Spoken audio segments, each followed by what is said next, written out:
Hello YouTube people. In today's video I will demonstrate how I repair the screen mesh on my sliding door. It takes a lot of time and effort to make this video, so please show your appreciation by smashing the thumbs up button and the subscribe button if you like this video. The following tools and materials were used for this repair job: thread, needle, scissors, and a screen mesh patch. For larger holes, several patches may be combined. Alternatively, for a more durable thread, stiff-end dental floss may be used. Other mesh material found around the house may be used for the patch. If the holes in the mesh are too big, a double layer could be used. For small tears, I sew in stitches to mend the tear. Don't over-tighten the thread too much, otherwise the strands in the mesh will collapse.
For a large hole, I sew in the screen patch.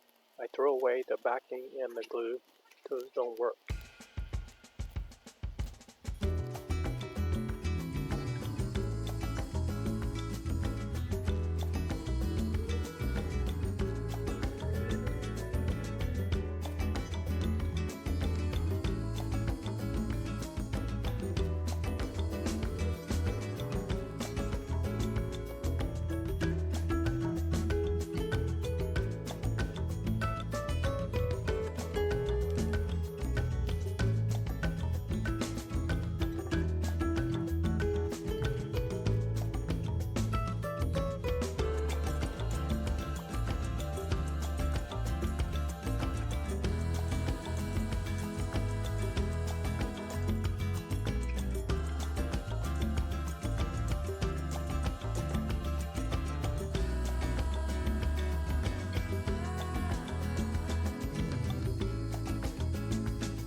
Thank you for watching, and please consider looking at the affiliate links below.